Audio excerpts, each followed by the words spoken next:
할렐루야. 예배 현장에 앉아 계시던 아니면 우리 인터넷을 통해서 예배하고 계시는 여러분이시던 이 시간 우리 주의 은혜가 강물처럼 오르기를 주님의 이름으로 축원합니다.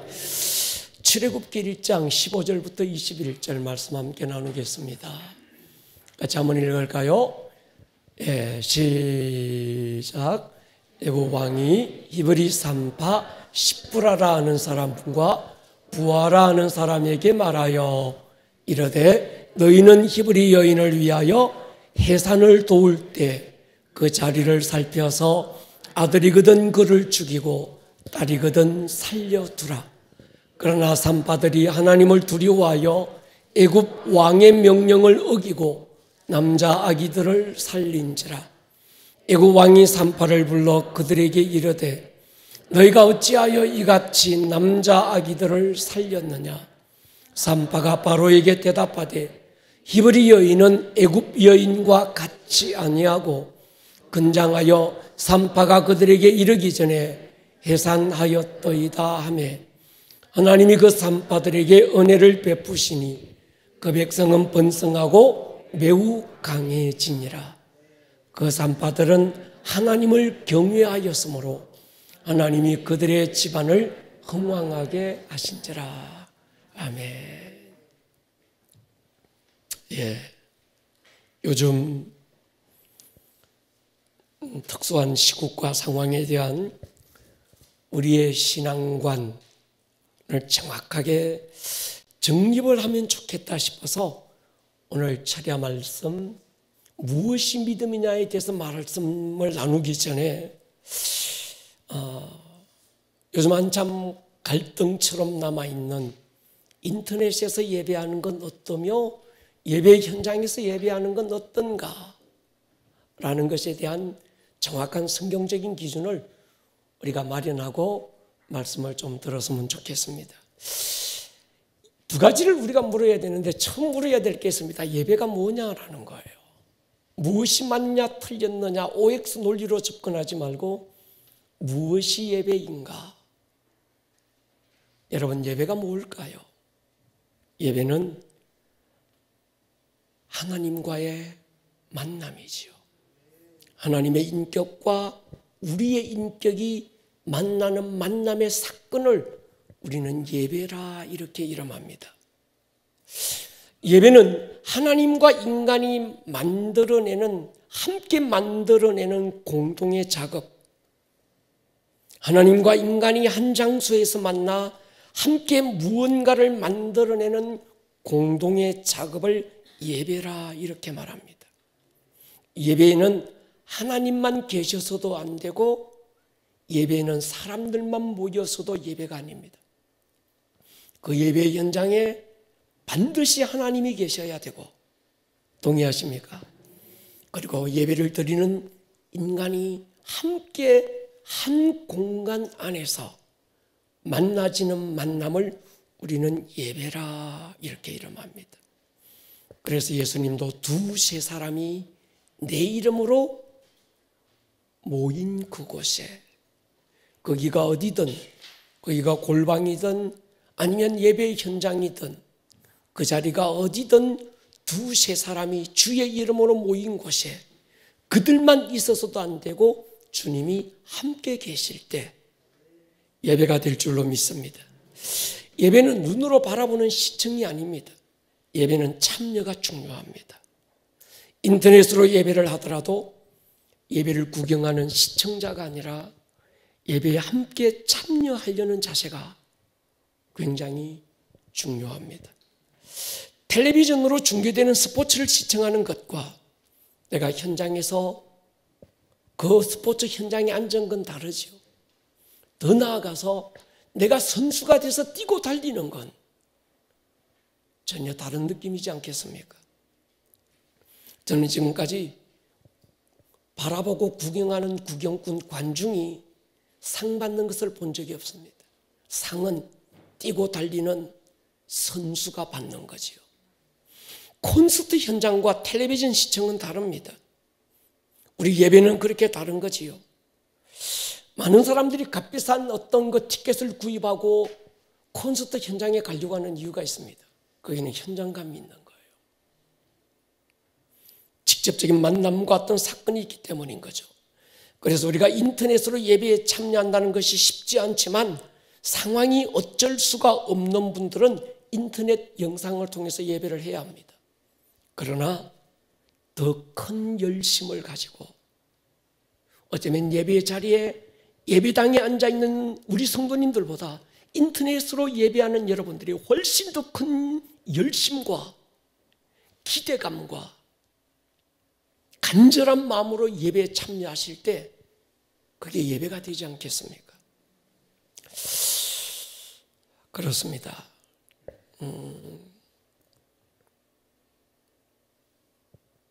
오늘은 인터넷으로 예배하시는 분이든지 예배 자리에 참여하신 분이든지 최상의 영적 환경에서 우리 모두가 함께 최고의 예배자로 설 수 있는 이 밤이 될 수 있기를 주님의 이름으로 축원합니다.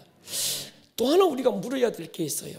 여러분, 우리 기독교인은 두 가지 큰 계명이 있습니다. 하나는 하나님을 사랑하는 것이고 또 하나가 뭡니까? 이웃을 사랑하는 겁니다. 이 두 계명이 기독교의 큰 두 기둥인 거죠. 근데 문제는 이 두 계명이 함께 공존할 때는 괜찮은데 이 두 계명이 서로 상치가 될 때 문제가 옵니다. 하나님의 사랑은 보편적이고 추상적일 수 있지만 이웃 사랑은 구체적이고 현실적인 것이요. 하나님의 사랑은 전체 집합이지만 이웃 사랑은 부분 집합입니다. 그래서 하나님 예수님도 크고 첫째 되는 계명과 둘째 계명 순서를 정해 주셨습니다. 하나님 없는 이웃 사랑은 가능할 수 있지만 이웃 사랑이 하나님의 사랑을 포함할 수 있는 건 아닌 거지요. 우리가 이웃 사랑이 굉장히 중요하지만 하나님의 사랑 안에서만 의미가 있어지는 겁니다. 그러므로 교회가 이런 특수한 시국에서 무조건 인터넷 예배는 안 된다고 해서는 안 됩니다. 교회가 사회적 거리두기에 앞장서야 합니다. 철저하게 예방해야 되고 조심해야 되는 건 맞습니다. 그래서 저희 교회도 여러분 들어오시기 전에 발열 체크 다 하고 손소독제, 장갑, 마스크 또 교회도 철저하게 방역 소독 다 하고 있습니다. 그래서 우리가 인터넷 예배에 정확한 지침이 필요한 것 같아요. 첫 번째, 예배 시간을 정확하게 준수해야 합니다. 예배는 내 편리함에 맞추는 게 아닙니다. 예배는 하나님께 드리는 우리의 드림이 되어야 되는 거죠. 두 번째, 예배 환경을 만드셔야 합니다. 어디에 있느냐보다 어떤 환경인가가 더 중요합니다. 세 번째는요, 찬양은 소리를 내서 함께 드리셔야 합니다. 찬양은 감상하는 것도 아니고 평가는 미스터 트롯이 아닙니다. 찬양은 우리 함께 하는 겁니다. 동의하십니까? 네 번째, 헌금에 대한 정확한 이해가 필요합니다. 헌금은 좋은 설교를 듣고 좋은 찬양을 들은 것에 대한 대가를 지불하는 게 아닙니다. 오늘 내가 교회 가서 목사님 설교 좋았고 은혜스러웠어, 성가대 찬양 끝내주었어, 누가 특송했는데 야 정말 좋았어, 그런데 헌금할게, 이런 게 아니라는 거예요. 점쟁이한테 점치고 복치 주는 것처럼 생각하면 안 됩니다. 헌금은 생명을 주시고 삶을 주신 하나님의 은혜에 대한 우리의 응답입니다. 교회 가면 드리고 안 가면 안 내도 되는 교회 내는 세금이 아닙니다. 교회는 오늘을 살게 하신 하나님의 은혜에 대한 우리의 응답인 거죠. 주일헌금은 생명의 속전입니다. 11조는 하나님이 주신 소득에 대한 의무이지요. 이런 예배에 대한 정확한 우리의 자세와 중심을 교육하는 것은 중요하다는 판단을 해서 이 예배가 맞냐 틀리느냐 이게 아니라 어떤 예배를 드려야 되느냐, 인터넷으로 예배를 드리더라도 우리가 이런 자세, 이런 마음으로 하나님께 예배를 드리면 좋겠다 먼저 말씀을 드리고 싶었습니다. 한 가지 안타까운 것은 유튜브를 통해서 예배에 참여하는 성도들이 점점 줄어들고 있다는 거예요. 뭘 뜻하는 걸까요? 예배에 대한 마음이 멀어지고 있다는 거예요.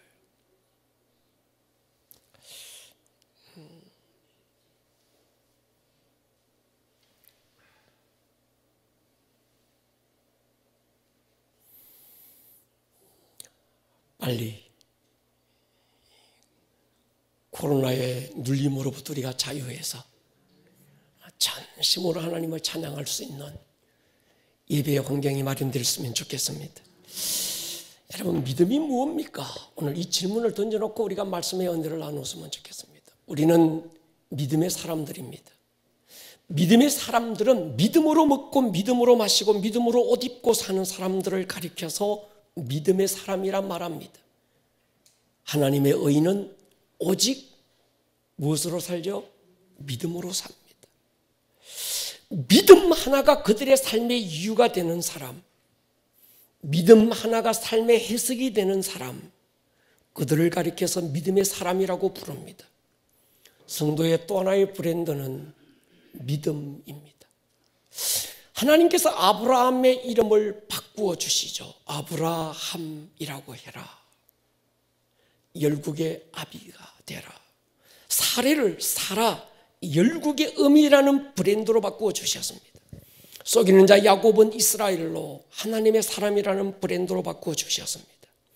작은 바람에도 쉽게 흔들리던 갈대 시몬은 굳건한 반석이 되라, 페트라 베드로로 바꾸어 주셨습니다. 스스로 자기를 큰 자라고 여겼던 사울을 자기 스스로가 겸손하여 낮아져서 작은 자처럼 여기는 바울이 되라, 이름을 바꾸어 주셨습니다. 여러분, 브랜드가 바뀌었다는 것은 그 브랜드가 가지고 있는 가치가 바뀌었다는 겁니다. 본질이 바뀌었다는 거예요. 초대교회 예수님의 제자들을 가리켜서 그리스도인이라고 불렀습니다. 이 그리스도인이라는 브랜드는 예수님의 제자들이 스스로를 가리켜서 우리 이젠 그리스도인이야 이렇게 부른 게 아닙니다. 세상 사람들이, 하나님을 모르는 교회 밖에 있는 그들이 예수님의 제자 교회 공동체를 가리켜서 그리스도인이라고 부르기 시작했습니다. 그리스도인, 이 말은 다르게 사는 사람들, 그런 뜻입니다. 교회 밖의 사람들이 볼 때 교회 공동체 안의 사람들은 세상 사람들이 사는 것과 삶의 기준이 다른 거예요. 삶의 모습은 다르지 않습니다. 하루 밥 세 끼 먹고 자고 일하고 공부하고 돈 벌고 똑같은데 삶의 이유가 다른 거예요. 삶의 해석이 다른 겁니다. 가치관이 다른 거죠.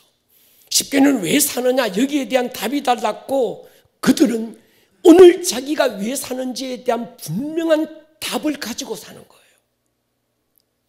세상 사람들은요, 오늘 왜 사느냐고 물으면 대답할 말이 없습니다. 스스로에게 그렇게 묻지도 않습니다. 왜 사는지도 모르고 그냥 살려지고 있는 겁니다. 살고 있는 게 아니라 존재하는 거지요. 여러분, 사는 것과 존재하는 건 다를 수 있지 않겠습니까? 산다는 건 오늘을 왜 살아야 되는지, 공부를 하더라도 왜 공부를 해야 되는지, 밥을 먹어도 먹어야 되는 분명한 이유를 알고 일을 해도 오늘 내가 왜 일을 해야 되는지 알고 있다면 그건 사는 거예요. 그러나 아무런 의미 없이 하루하루를 보내고 있다면 그건 존재하고 있는 것이지 사는 건 아닐 겁니다. 세상은 왜 사느냐라고 묻지도 않는 건 답이 없기 때문입니다. 인간 스스로에게는 삶에 대한 답이 없습니다. 철학과 종교가 학문이 여기에 대한 수없는 질문을 던졌지만 수천 년 역사 동안 누구도 왜 사는지에 대한 답을 주지 못했습니다. 오래전에 읽었던 김삼룡 시인의 나무로 창을 내게 쏘라는 시의 마지막 소절이 생각납니다. 왜 사냐건 웃지요. 왜 사느냐고 물으면 그냥 웃는다는 거예요. 왜 웃을까요? 답이 없는 거예요.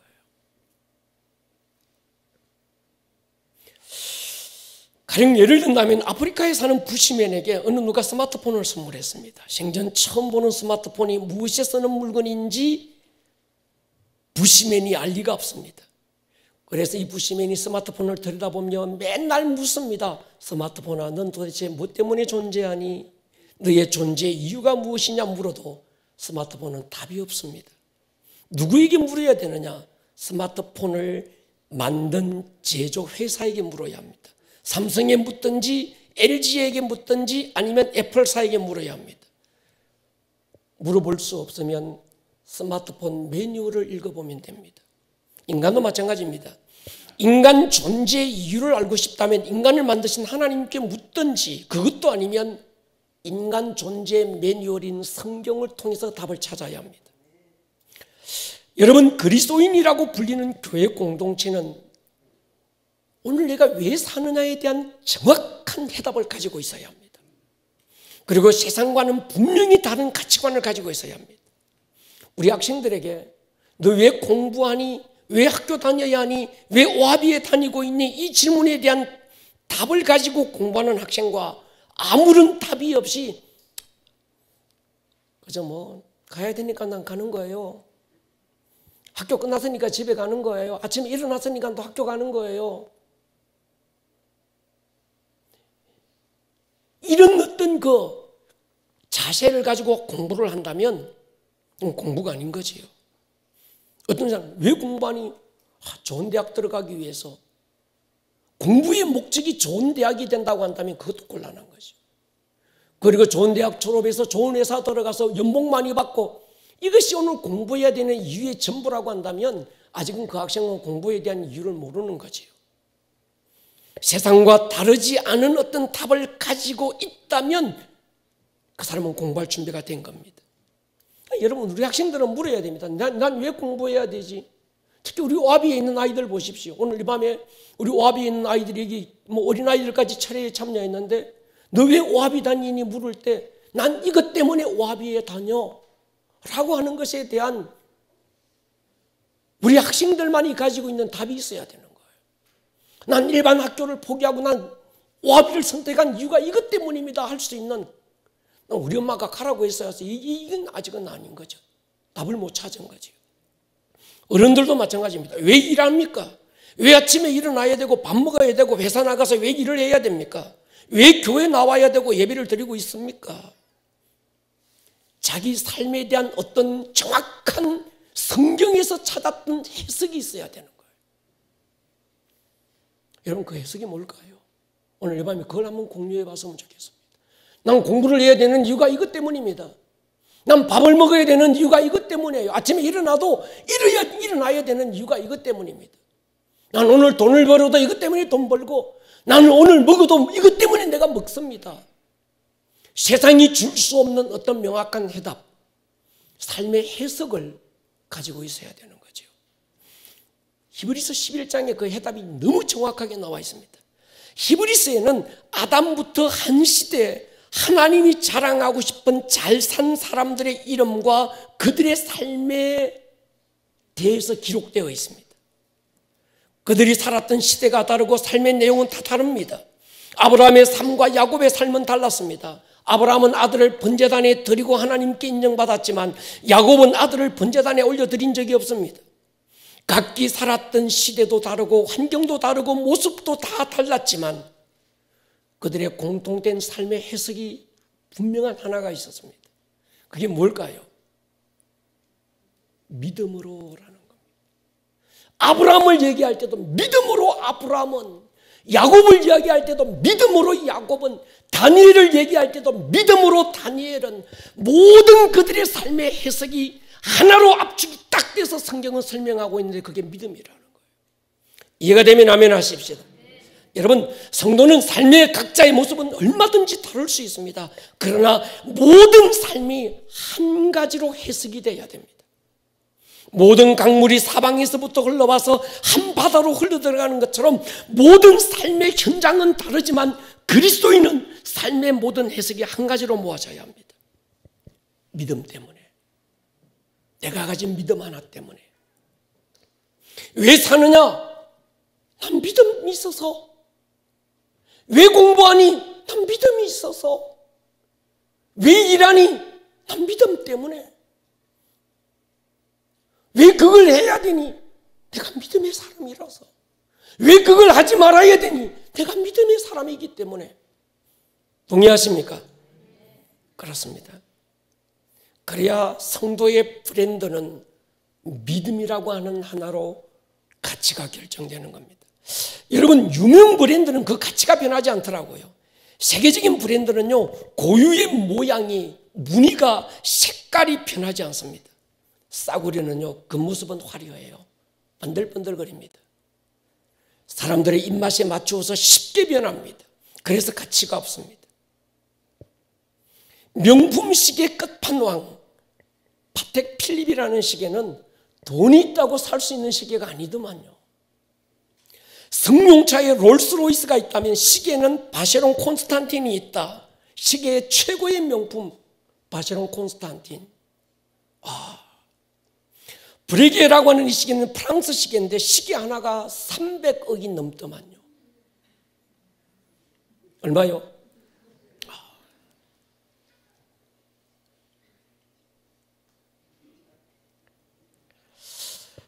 랑게운트 주엔의 오데마 파게, 제가 세계 10대 시계 명품들을 쫙 다 한번 검색해서 봤는데, 이런 세계적인 명품들은 디자인과 컬러가 수백 년이 지나도 변하지 않습니다. 특히 파텍 필립은 1851년 스위스 설립된 브랜드입니다. 바쉐론 콘스탄틴은 나폴레옹이 즐겨 사용하던 시계로 유명한데 1755년에 설립됐습니다. 그러니까 세계 시계 명품, 세계 브랜드의 10대 명품들을 보니까 거의가 1700년대 아니면 1800년대 초반에 설립된 시계. 지금까지도 꾸준하게 그 모델, 그 사양, 그 컬러로 꾸준하게 변하지 않고 이어오고 있는 거예요.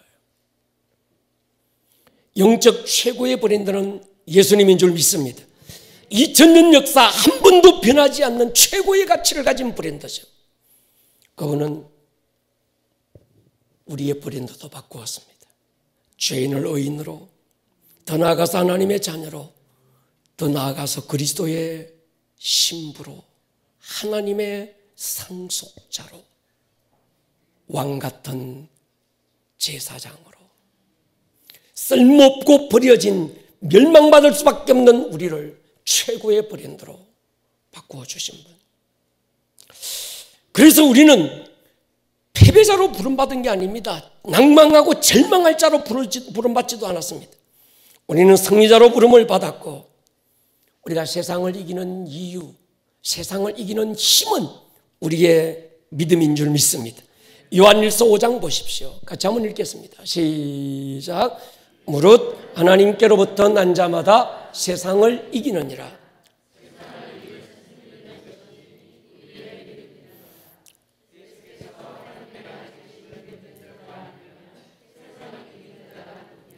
세상을 이기는 자가 누구냐? 얼마나 강하게 도전하고 있는지 모릅니다. 누가 세상을 이길 수 있느냐?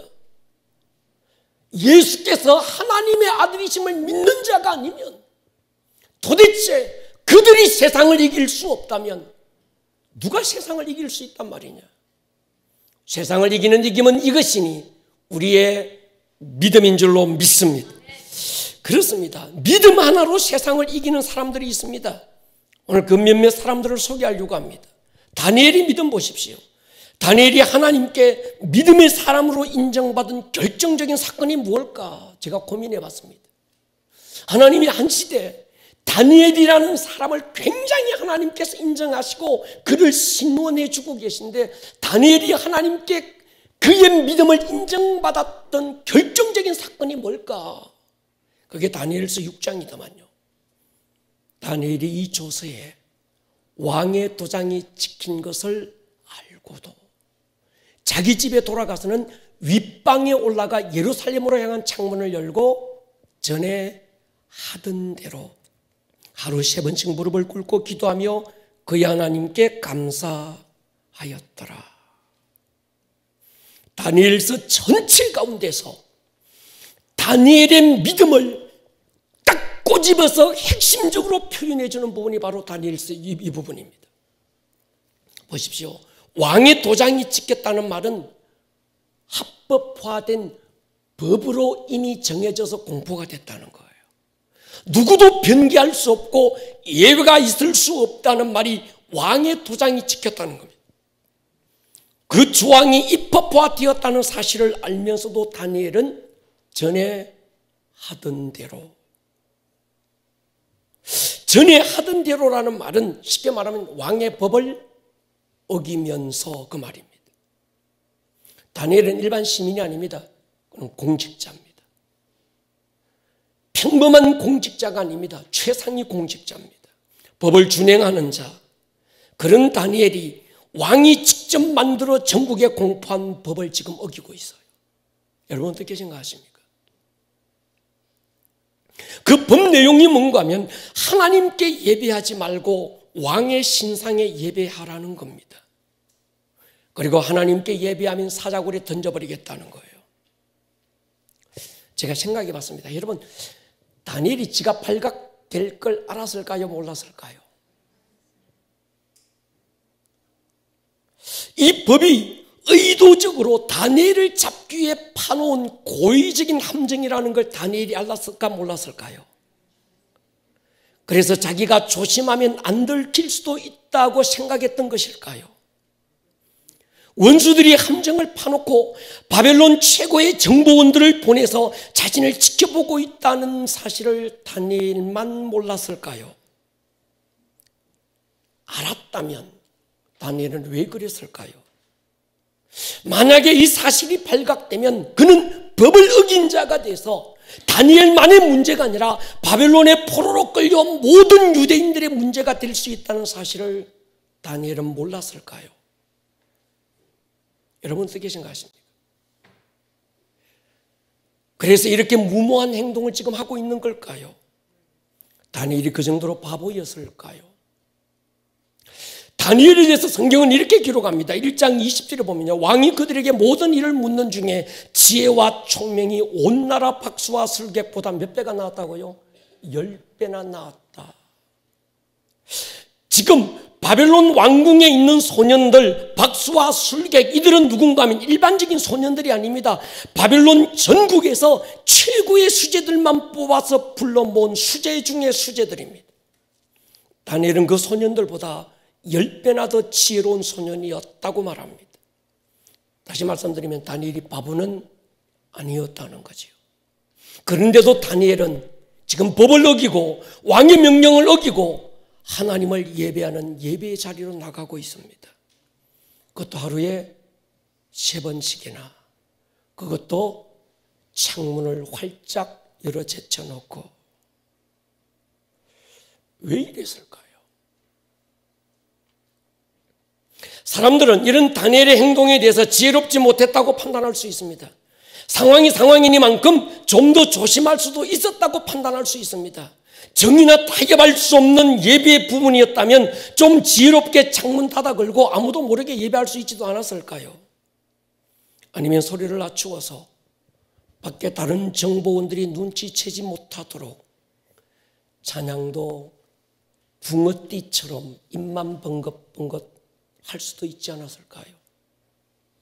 그런데 다니엘은 전에 하던 대로, 이 말은 뭔가 하면 찬양도 겁나 크게 불렀다는 거예요. 기도도 그냥 입만 번긋번긋 기도한 게 아니라 통성으로 기도했을 것 같아요. 왜? 전에 하던 그대로. 사람들이 어떻게 생각하느냐, 다니엘의 이런 행동에 대해서 무엇라고 판단하느냐, 이것도 중요할 수 있지만 더 중요한 것은 하나님은 다니엘의 이 행동을 무모하다고 보지 않고 믿음으로 보셨다고 하는 것이 우리 인간의 평가를 침묵하게 만드는 거예요.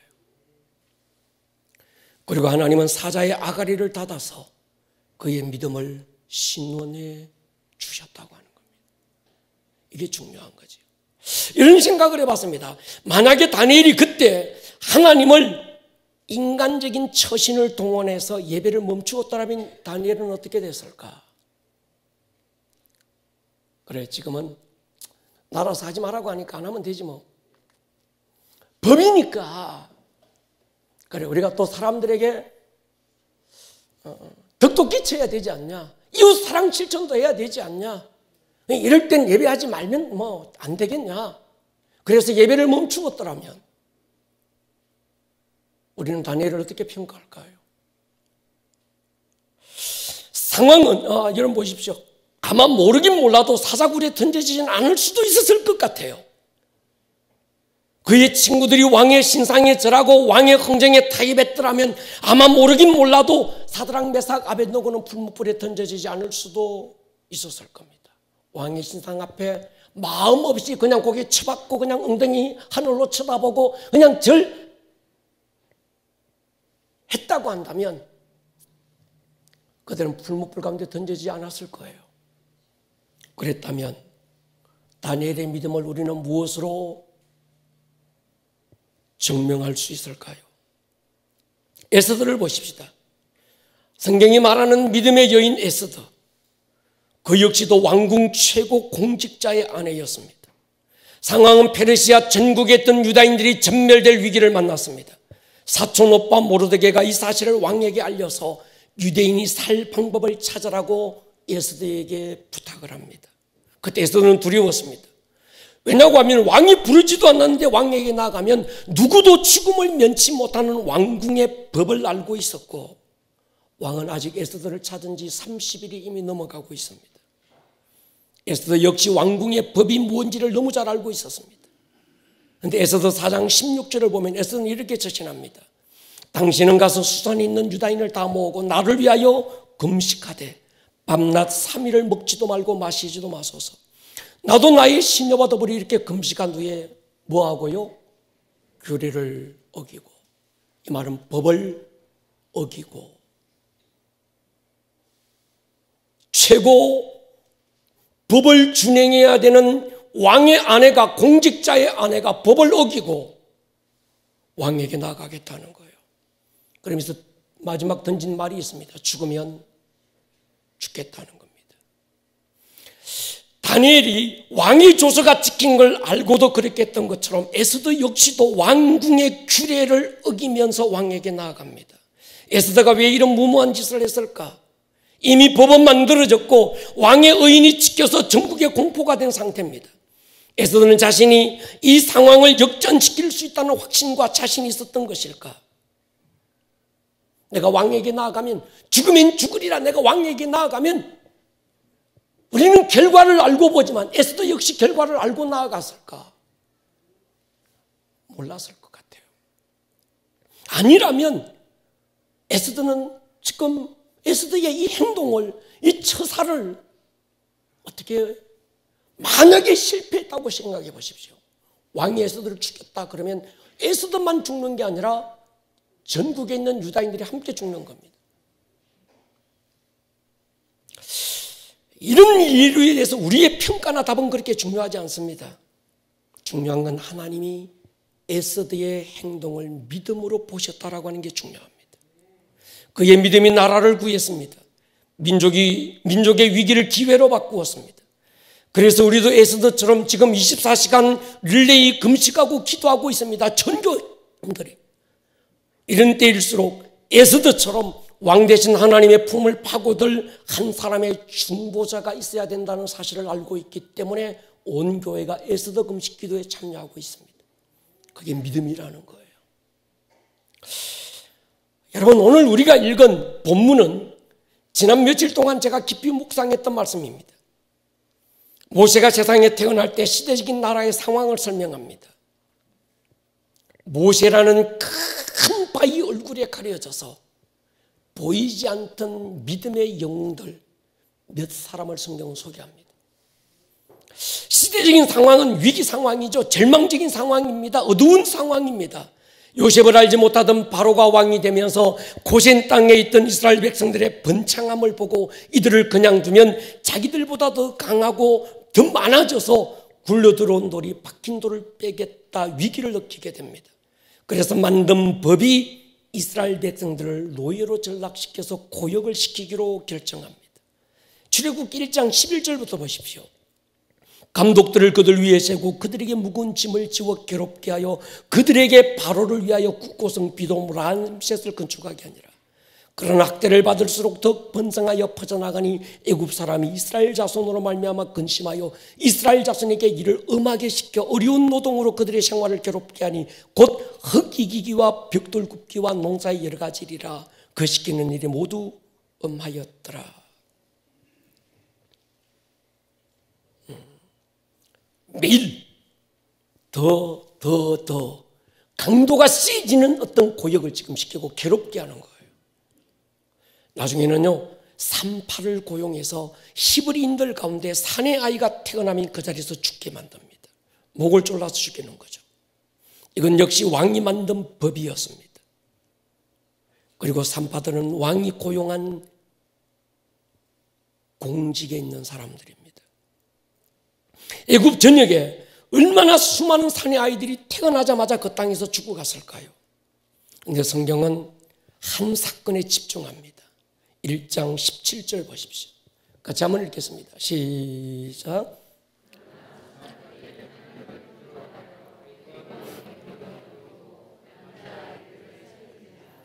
애굽 왕의 명령을 어겼다는 말은 법을 어겼다는 거예요.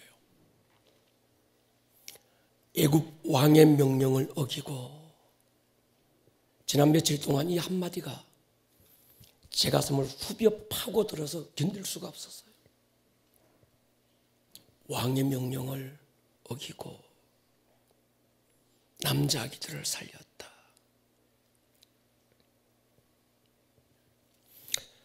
그 중에 한 사내가 모세입니다. 산파들이 왕의 명령을 어기는 일이 쉬웠을까요? 아니면 어려웠을까요? 만약에 이 사실이 발각되면 그들만 죽는 것이 아니라 사돈의 8촌까지 씨가 말릴 거예요. 가족들 능지처참당합니다. 그런데 이 여인들이 왜 모세를 살렸을까요? 성경은 한마디로 이렇게 기록합니다. 산파들이 하나님을 두려워하여. 왕도 두렵습니다. 지금도 두려워요. 이 일이 발각되면 결과가 어떻게 될 것에 대한 결과도 굉장히 두려움입니다. 그들은 더 큰 두려움이 있어서요. 하나님을 두려워한 거예요.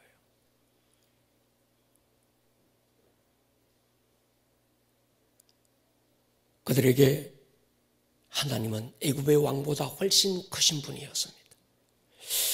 만약에 히브리 산파들이 왕을 더 두려워해서 법을 지키기 위한 명분으로 모세가 태어났을 때 목을 졸라 죽였다면 어떻게 됐을까요?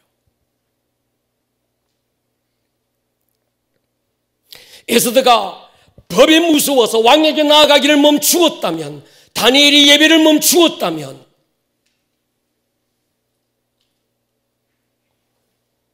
이스라엘의 역사는 어떻게 흘러갔을까요? 성경은 어떻게 흘러갔을까요?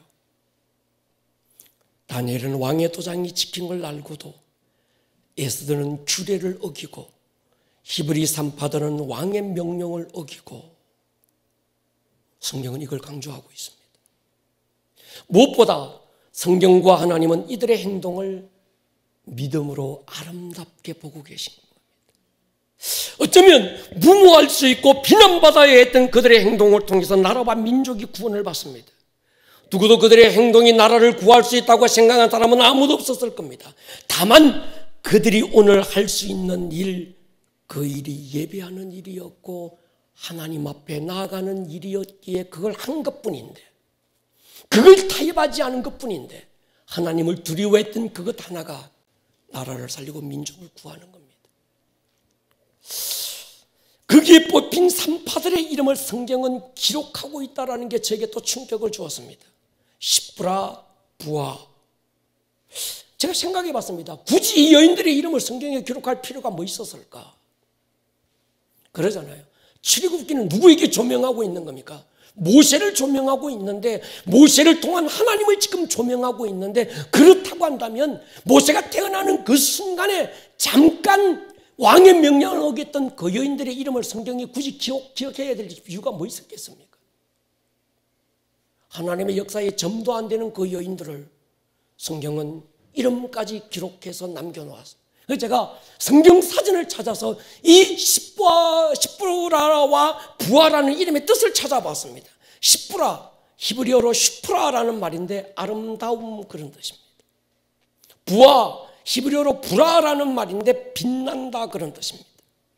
성경은 이들을 아름다운 믿음으로, 빛나는 믿음으로 보고 계신다는 거예요. 이들의 믿음은 굉장히 단순했습니다. 하나님을 더 두려워했다는 겁니다. 하나님을 더 경외했다는 거예요. 그런 믿음을 아름다운 믿음, 해처럼 빛나는 믿음이라고 성경은 새겨놓고 있다는 거예요.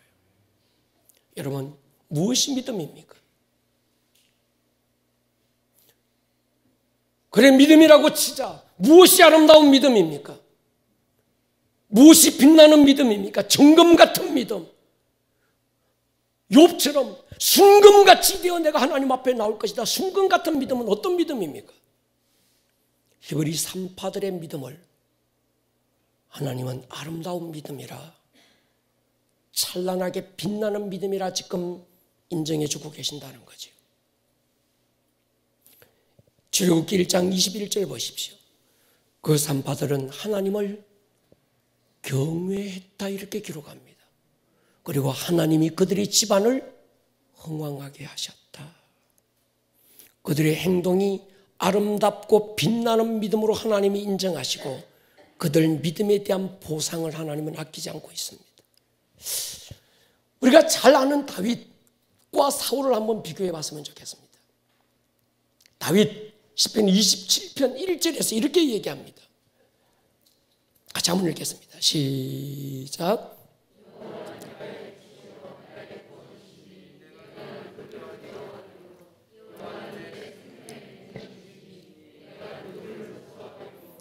다윗 보십시오. 내가 하나님이 내 생명의 능력인데 내가 무엇을 두려워하면 내가 누구를 두려워하겠냐. 이게 다윗이었습니다.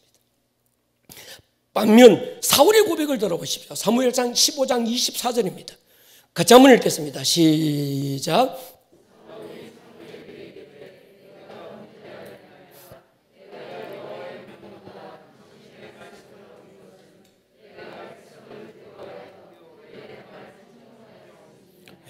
이것이 다윗과 사울의 차이점을 만들었습니다.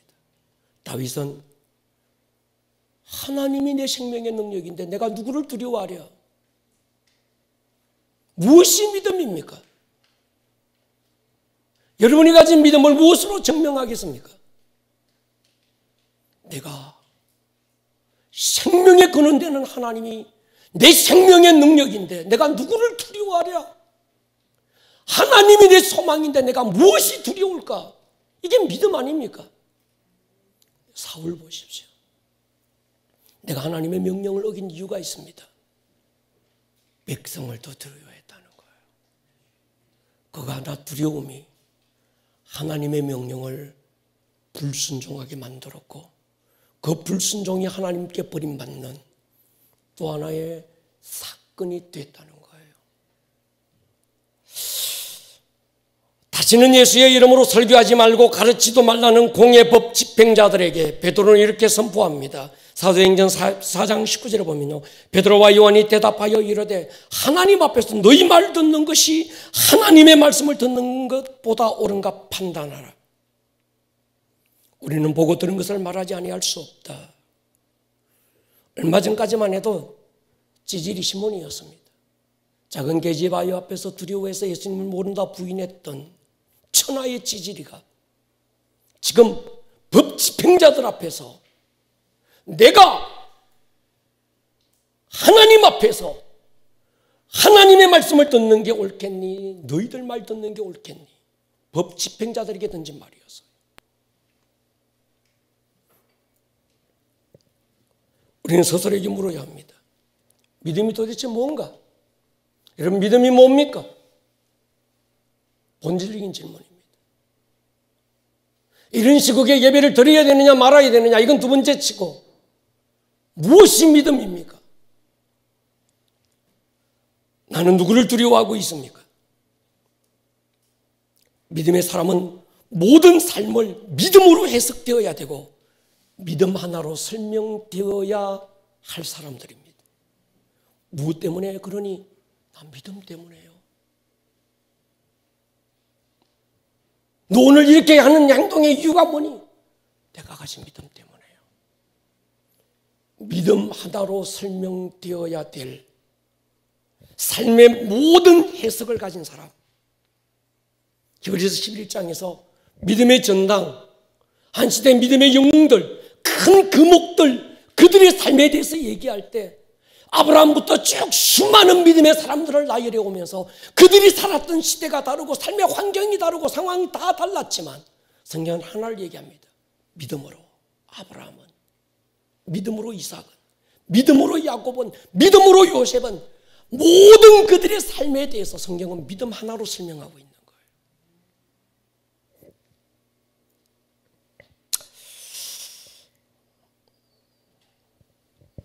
너 왜 그 일 하니? 나 믿음의 사람이라서요. 우리 학생들도 마찬가지입니다. 너 왜 오하비에서 공부하니? 내가 믿음의 사람이라서요. 믿음의 사람답게 살아보기 위해서요. 이것 하나가 내가 오하비에서 공부해야 되는 이유가 환경도 별로 안 좋고 여건도 별로 안 좋지만 난 이것 때문에 오하비 남아서 내가 공부합니다. 그게 있어야 되는 거예요. 우리 오하비 할렐루야. 이게 없다면 여러분들은 가장 불쌍한 사람이 될 수 있습니다. 오늘 이 시대 우리 그리스도인들도 매일 한 가지입니다. 그 직장 왜 다닙니까? 왜 아침에 일어나야 되고, 왜 오늘도 하기 싫은 공부해야 되고, 왜 오늘도 정말 그냥 놀고 싶고 그냥 내 마음대로 살고 싶은데 왜 그렇게 살면 안 됩니까? 난 믿음의 사람이라서요.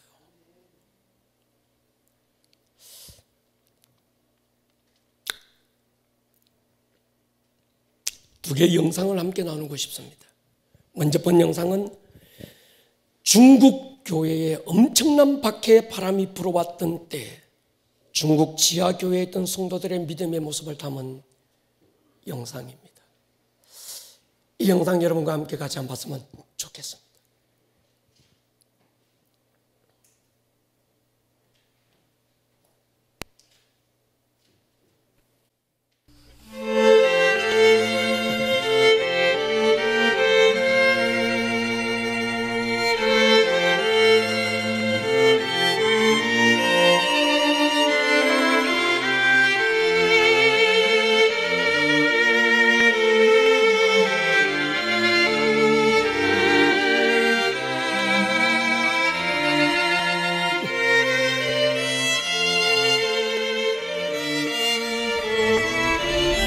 (1950년) 이후 50여 년간 중국 교회는 수많은 고통과 순교의 피를 흘렸다. 그 십자가의 고난은 중국의 성도들을 연단하고 시험하는 하늘의 도구였다.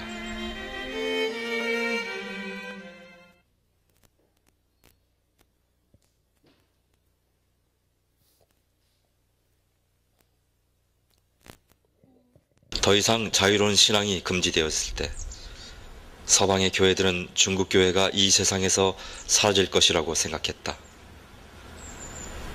그러나 그 흑암 속에서도 하나님의 나라는 결코 죽지 않았다. 외부의 지원 없이 오직 하나님만 의지해야 했던 그 간절함이 중국 교회를 더욱 부흥시키고 만 것이다.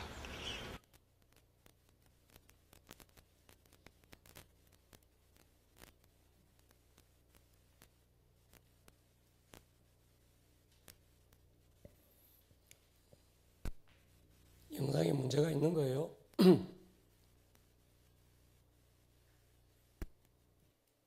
감시를 피해 구석구석에서 드려지는 뜨거운 예배. 공개적인 예배가 금지되자 농촌을 중심으로 한 가정교회라는 형태로 발전되어 온 것이다.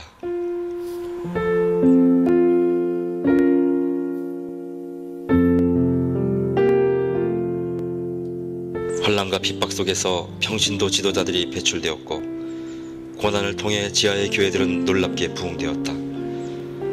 성령은 고통받는 그들과 더욱더 함께 하셨던 것이다.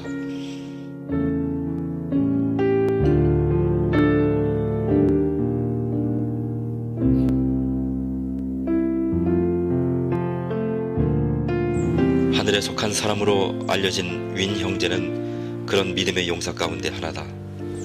상상할 수 없는 고난과 핍박 가운데서도 그는 하나님만 의지했고 초대교회를 방불케 하는 성령의 역사를 체험한 산 증인이 된 것이다.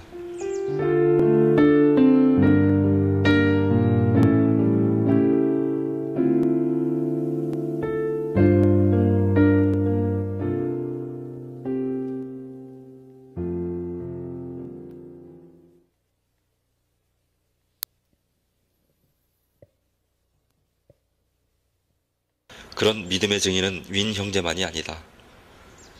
수많은 알려지지 않은 하늘의 자녀들이 순교와 희생을 통해 부흥의 미랄이 되었던 것이다.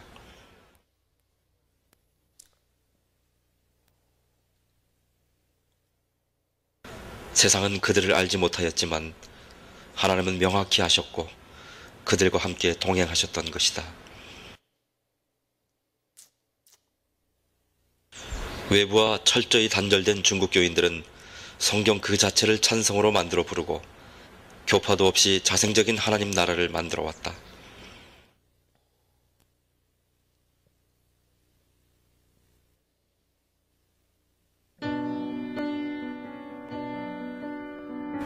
아무런 도움 없이 고난 가운데 내던진 그것이 차라리 축복이었다. 오직 하나님만 의지하여 직접 공급받는 산신앙의 체험을 열매 맺어온 것이다.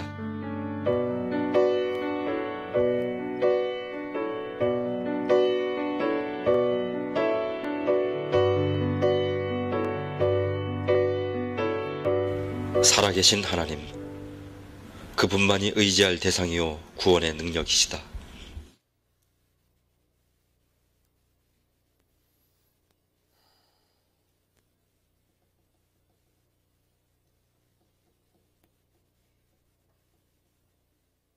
지난 50여 년간 믿음을 위해 모든 걸 버려야 했던 교회 지도자들과 성도들. 그들은 반혁명 군자가 되어 모든 경제적 사회적 권리를 박탈당한 채 처참한 십자가를 지고 살아왔다. 그 힘겨운 가운데 성령의 역사는 위축되지 않았고 끊임없는 새 생명이 탄생되어져 갔던 것이다.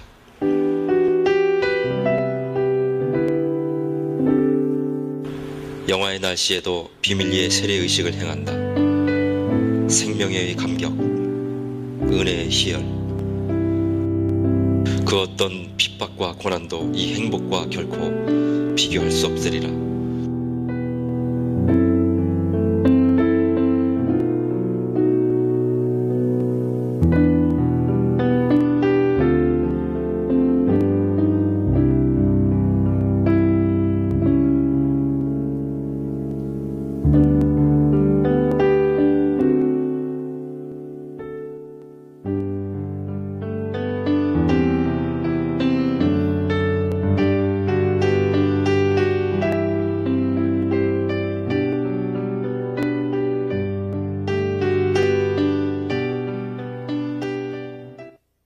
벨컴 선교사를 비롯해 오랫동안 위험을 무릅쓰고 중국교회를 도와온 이들이 있다.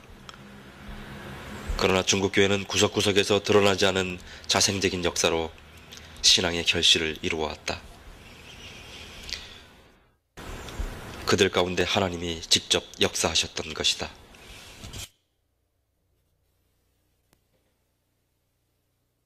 갈급한 그 생명 가운데 성령은 찾아와 위로하셨고 강력한 체험을 통한 능력 대결로 교회는 더욱 뜨거워질 수 있었다.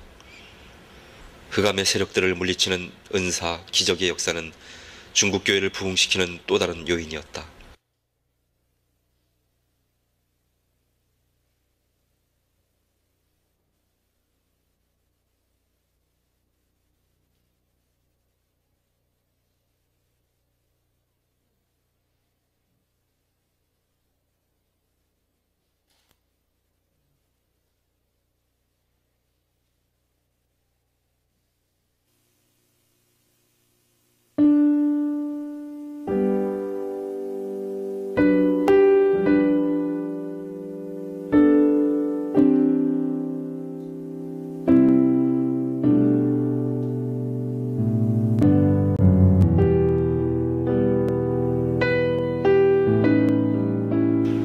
십자가로 세상을 이기신 예수의 이름, 그 아름다운 이름만이 모든 흑암과 억압, 고통을 이기는 능력이었다.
여러분, 1990년도 중반에 중국 지하교회 부흥회 현장에 제가 있었습니다.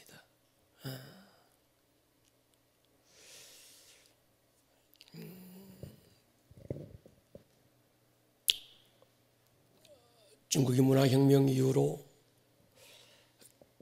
교회를 불태웠고 모든 성경을 다 불태웠고 그리스도인들을 박해하기 시작했어요. 처참하게 옥에 가두고 죽이기 시작했습니다. 중국 지하교회에서는 수많은 믿음의 사람들이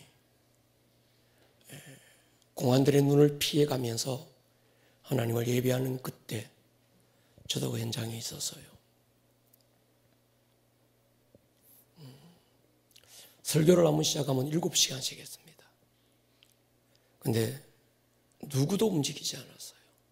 얼마나 간절한 마음으로 말씀을 받고 그렇게 부러지고 담벼락 너머로 몇 명이 보초를 쓰고 있고 여기서 공안이 쳐들어오면 우리는 또 담을 넘어서 우리는 또 도망을 가면서 다른 데서 또 예배를 드렸어요. 한 300명 안수하고 나면 손이 반질반질하더만요. 이 사람들 머리를 안 감아가지고 말이죠. 한 300명 흑을 하고 나면 난 처음에 몰랐어요. 여기 하얀 와이스가 여기가 새까맣다만요. 이렇게. 근데 주님을 향한 그들의 그 열정이 생각해 봤습니다. 중국 교회가 살아있었던 이유가 뭘까? 영적 지도자들이 살아있었습니다. 윈 형제 같은. 그런데 사실 중국 교회에 가보시면 그때 당시 중국 교회의 영적 지도자들은 목사님들이 아닙니다. 다 평신도들이었습니다. 집사님들이 그 교회의 영적 지도자가 돼서 그 교회들을 지키고 나가고 있었어요. 죄송합니다. 오늘 이 시대 이런 아픔들 속에서 교회 안의 영적 지도자들은 영적 수준을, 영적 표준을 낮은 데 맞추면 안 됩니다. 영적 지도자들이 강력한 영적 리더십을 가지고 교회를 이끌어가야 살아날 수 있습니다. 저는 오늘의 고난이 우리에게 찾아오지만 마음대로 예배할 수 없는 이런 상황이 언제까지 가게 될지 모르겠지만 언젠가 엘리야처럼 하나님 나만 남았나이다 할 수밖에 없는 그런 시간도 오지 않을까라는 긴박감도 느끼게 됩니다.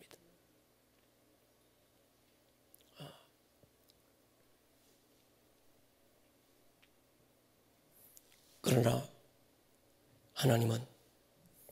하나님이 준비한 엘리야를 위하여 준비한 7,000명의 사람들이 있다고 믿습니다. 절대로 하나님은 한국교회를 버리지 않을 겁니다. 우리를 버리지 않을 줄로 믿습니다. 그렇다면 선제되어야 될 또 하나의 영상이 필요합니다. 이 영상을 보고 우리 한번 같이 은혜를 나눴으면 좋겠습니다. 이 영상은 일제 때 일본이 한국교회를 멸절하기 위해서 신사참배라는 법을 만들었습니다. 그렇지만 한국교회 총회는 이 법을 받아들여서 하나님을 예배하기 전에 일본 신사를 향해서 절을 하고 말았습니다. 그리고 그것이 우상이라고 거부했던 주기철 손양원을 이단으로 정죄했고 목사직을 파직시켰습니다. 그리고 한국교회에 말할 수 없는 수치와 부끄러운 오점을 남겼습니다. 지금은 이 영상을 보면서 우리가 하나님 앞에 회개해야 될 때인 것 같아요. 같이 한번 봤으면 좋겠습니다.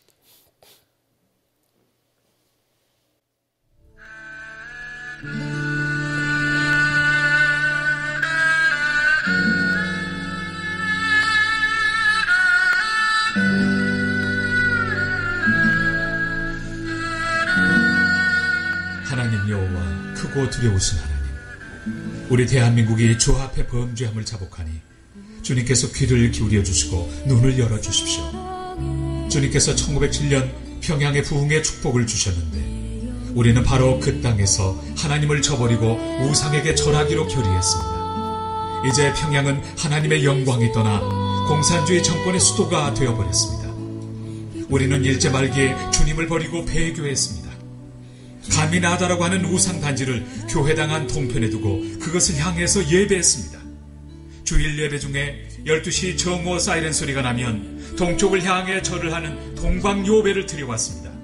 우리는 적극적으로 신사참배 인식운동과 신사참배 권유운동을 전개하였습니다. 우리 지도자들은 신사참배를 국민 의례일 뿐 종교 제의가 아니라는 일제 해석을 받아들였고 성도들을 기만하여 음란하게 일본 태양신을 섬기게 했습니다. 교회를 유지하기 위해서 어쩔 수 없이 했다고 변명하였을 뿐 진실로 회개하지 못했습니다. 천주교, 성공회, 성결교, 구세군, 감리교 등 모든 교단과 교파들이 신사참배를 결의하거나 교단을 폐쇄시켰습니다. 1938년 9월 9일 장로교 역시 제27회 총회를 열어 신사참배를 결의하고 목사님과 장로님들이 그 즉시 신사에 가서 참배를 드리고 우상을 숭배한 죄를 가슴을 찢으며 회개합니다. 삼위 하나님의 이름으로 세례를 받은 목사님들이 일본 귀신 천조 대신의 이름으로 서울의 한강, 부산의 송도 등에서 신도 침례를 받은 것을 회개합니다. 우리를 대표하는 장로교가 경쟁적으로 부일 협력을 했고 그 성과에 자부심을 가졌던 죄를 회개합니다. 장로교회는 1937년부터 3년간 국방헌금 158만원, 훌병금 17만 2천원을 거뒀고 모은 장구 기도회 8,953회, 시국 강연회 1,355회, 전승 축하회 604회, 위문 181회를 치렀습니다. 1942년에는 조선 장로호라는 이름이 붙은 해군 함상 전투기 1기와 기관총 7정 구입비 15만 317원 50전을 바치고 미군과 싸워 이겨달라는 신도의식을 거행했습니다. 감리교 역시 1944년 교단 상임위원회 결의로 감리교단호라는 이름을 붙인 애국기 세대값인 21만원을 헌납했던 것을 회개합니다. 우리는 신사참배 우상을 거부하지는 못할 망정 주기철 목사와 같이 신사참배를 거부하는 목회자들을 파직시키고 사면을 종용했습니다. 신사참배 거부로 옥에 갇혔다가 해방과 함께 졸업한 교인 20여 명이 평양 산정현 교회에 모여 2개월간 교회 재건을 위해 기도한 뒤 1945년 9월 20일 한국교회 재건 기본 원칙을 발표했으나 우리나라 대부분의 교회가 이 원칙을 시행하지 못하였고 통절한 회개와 정화운동을 하지 못하였던 것을 눈물로 회개합니다. 주록 성도들 역시 신사참배를 했던 교회를 향하여 참회의 진실성이 없다는 이유로 각 곳에서 기존 교회에 대한 반발, 정죄를 하였던 허물을 눈물로 회개합니다. 우리는 남북이 대체 전쟁을 벌이는 6.25 상황에서 교회가 민족 앞에서 분열한 것을 가슴을 치며 회개합니다. 결국 수십 개의 교단으로 나뉘는 교단 분열이 되었던 것을 회개합니다. 한국교회는 1946년 장로교 남부총회에서 1954년 39회 대한예수교 장로회 총회가 그나마 신사참배 결의를 취소하는 성명서를 냈지만 한국교회 전체의 결정이 아니었습니다. 템플턴상 수상 자리에서 고 한경진 목사는 자신의 신사참배를 참회했습니다. 저는 하나님 앞에서 여러분 앞에서 제 영광을 드리고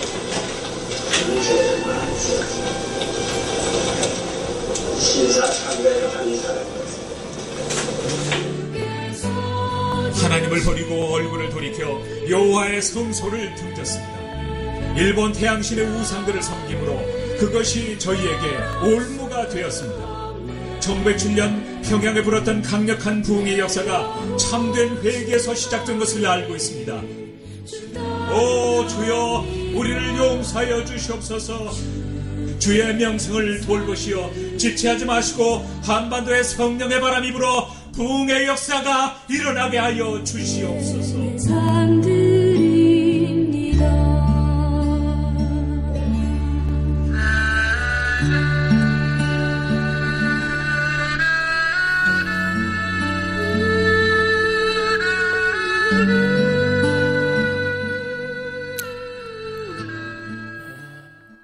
사랑하는 여러분, 제가 영상을 여러분에게 나누면서 그때 신사참배했던 죄를 지금 우리가 회개하자, 이런 말씀을 드리고 싶은 게 아닙니다. 오늘 우리 시대를 보십시다.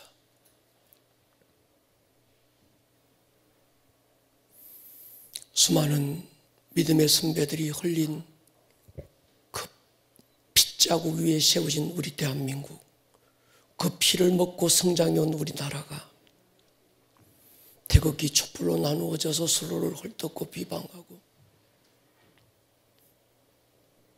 그것이 교회 안에서마저도 서로를 정죄하고 판단하고, 하나님이 가장 미워하시는 동성애를 인정하고 키워 축제,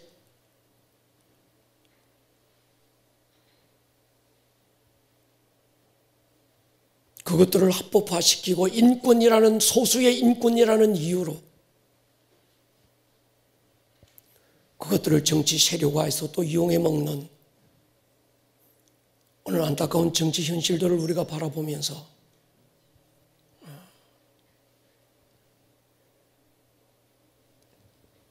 앵번방인이, 여러분, 그건 한 부분입니다.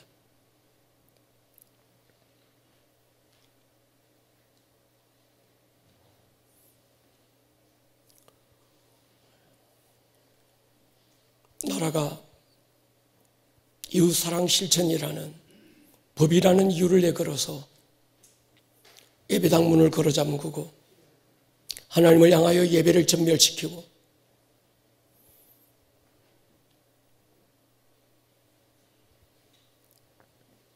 수많은 영적 지도자들이 이에 동의해서 마치 예배를 안 드리는 것이 세상과 사람들 앞에 덕을 끼치고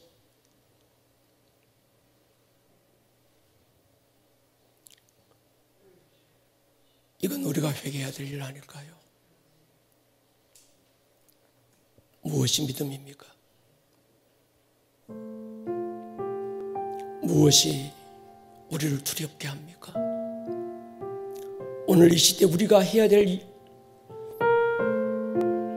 믿음의 반응은 무엇입니까?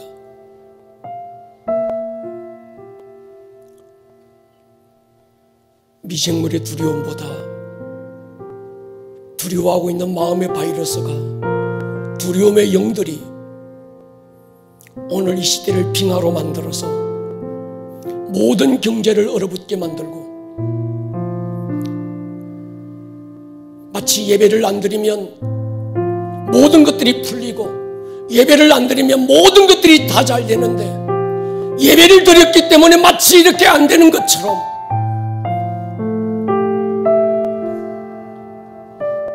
분위기를 그렇게 만들어가고 있는 오늘 이 현실들을 바라보면서 참 가슴이 많이 아파요.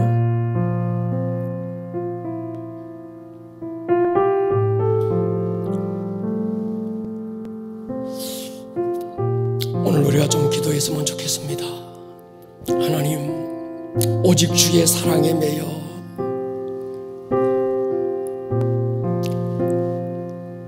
살아계신 나의 하나님, 오직 사랑에 매여, 주의 사랑에 매여 살게 해주십시오. 우리 찬양 드리며 우리가 잠깐 먼저 하나님께 나아갔으면 좋겠습니다.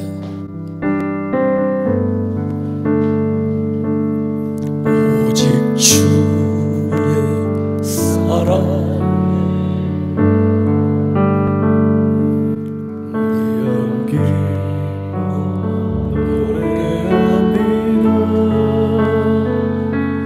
이 소망의 기쁨의 땅에서 주께 사랑드리리. 다시 한번 고백할까요? 오직 주의 사랑이면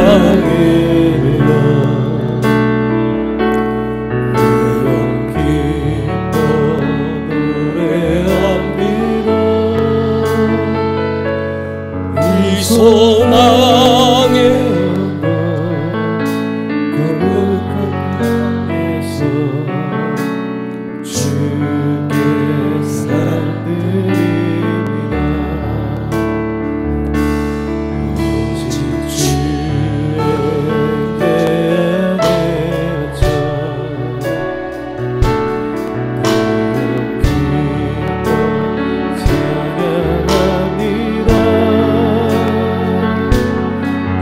소명의 거룩한 땅에서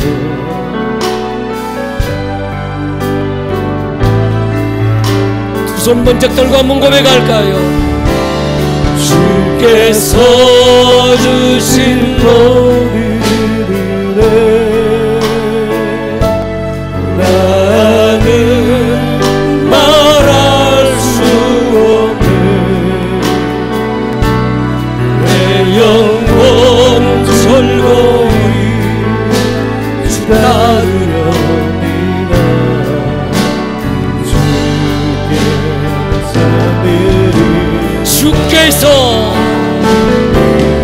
주께서 주신 너희들의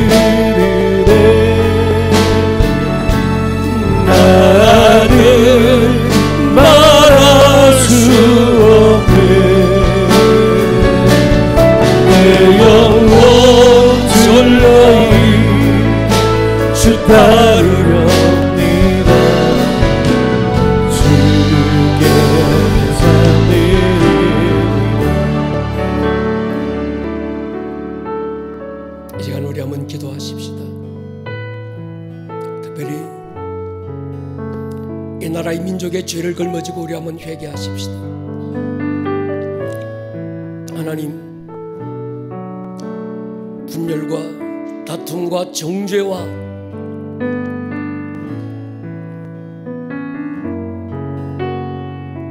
소수의 인권이라는 이유로 동성애를 합법화시켜서 수많은 순교자들이 피 뿌린 이 땅에 벌거벗고 퀴어 축제를 해나가고,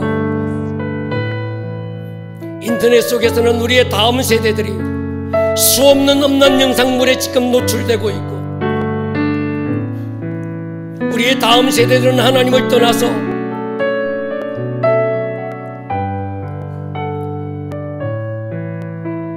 선교 대상 국가가 되어 전락되고 있는데, 그래서 우리의 자녀들이 대학이라고 하는 어떤 또 하나의 우상에 가려져서 하나님을 떠나고 있는 이 아픈 현실 앞에서도 믿음의 부모 세대들은 마치 그것이 정당한 것처럼, 그것이 지혜로운 처사인 것처럼 받아주고, 엘리제사장과 같은 또 하나의 죄를 우리가 저지르며 살아왔습니다. 오늘 이 밤에는 하나님, 내가 죄인입니다. 내가 방조했고,